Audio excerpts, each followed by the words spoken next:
Hey everyone, Cahlen here, and in this video I'm going to be opening up two 5-gallon packages of Jerusalem Artichoke bulbs. So Jerusalem Artichoke is basically a sunflower which makes big tubers, actually huge amounts of tubers, similar to what potatoes do, but they do it even more, right? And it's something that you can cook and use just like a potato, and it's native to North America. And it basically, if you store what you're not eating in the ground over winter, right? You don't have to come up with a storage place. You just leave it in the ground, and when you're ready to eat some, you go and you harvest it. And then what you didn't eat the next spring is going to grow up and then begin actually expanding that thing. So basically, it's a really tough food which will grow out on its own, and which can actually feed you a lot of calories for very little effort, right? You don't have to have really high quality soil, like you don't have to worry about a whole lot. You just got to make sure it's getting a little bit of water. So anyways, I was gifted a few bulbs by a viewer, and we planted them, and basically at this point they grew pretty big. You know, they're probably over 2 feet. But we have lots of moles in this region, and the moles have already eaten 2 of them. There's only 1 left over there. So that's sad. So basically, my dreams of growing a wild forest throughout the land in many places of Jerusalem artichokes is a little bit in trouble, because now I have to worry about planting enough so that it will fend off, you know, that whatever moles are going on in that area, they're not going to be able to eat through all of the food that's growing, right? So it means I'm going to have to plant quite a bit.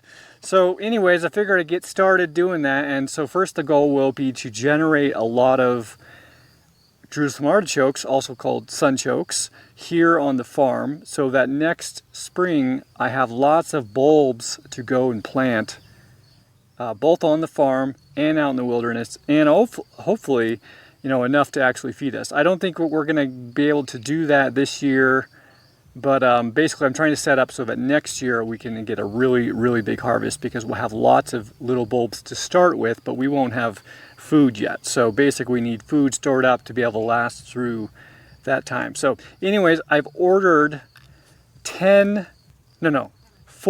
10-gallon pots, right? That's a lot. That's a lot of, a 10-gallon pot's a big pot, and I ordered 40 of them. I got the cloth ones.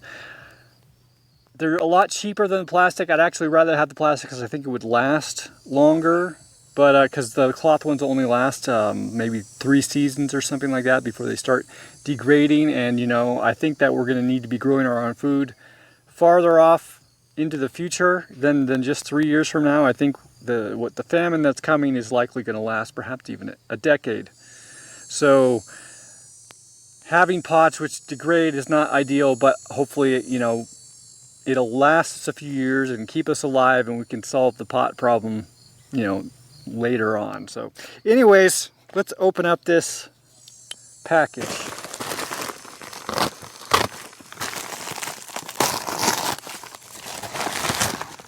Okay.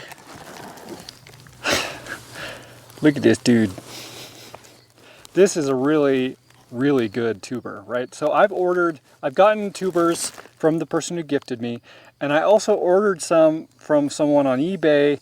But what they did is they would like cut off a tiny little piece, like this much, and then they would send a bunch of those. So they said they were sending 12 starts, but it would be like a tiny little piece that they cut off, and hardly any of them actually even grew. So it was a pretty big disappointment.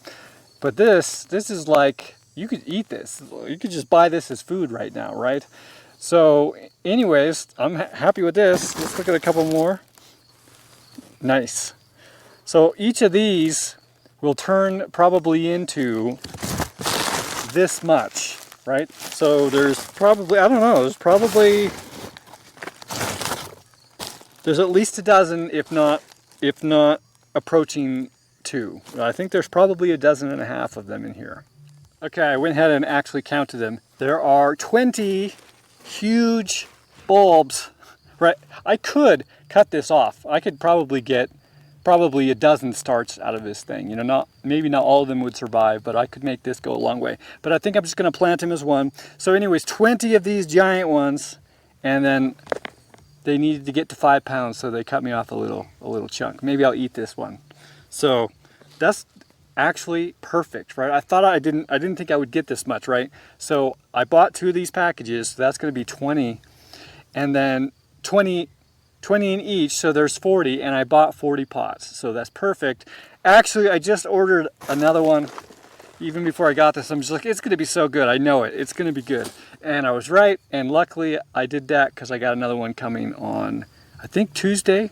Right now is Friday. So anyways, the pots are going to arrive on Monday, and it's going to take a lot of filling. So I'm going to probably get started with making dirt, and think about maybe, they kind of like sandy soil, which is kind of the way it is, but there's not a lot of organic matter in the dirt we have here. So I got to kind of augment it with a little bit of something. So I'll see what I can do there. But anyways, I'm going to have a giant Jerusalem artichoke grow operation here within the week, and so you'll definitely see some of that. So anyways, thanks for watching. Thanks for watching. If you like this video, please consider sharing it. If you'd like to help me out in a more substantial way, you can learn how to do so at cahlen.org/gift. And if you'd like to have a one-on-one conversation with me, whether publicly or privately, you can learn how to do so at cahlen.org/one-on-one. Thanks again for watching.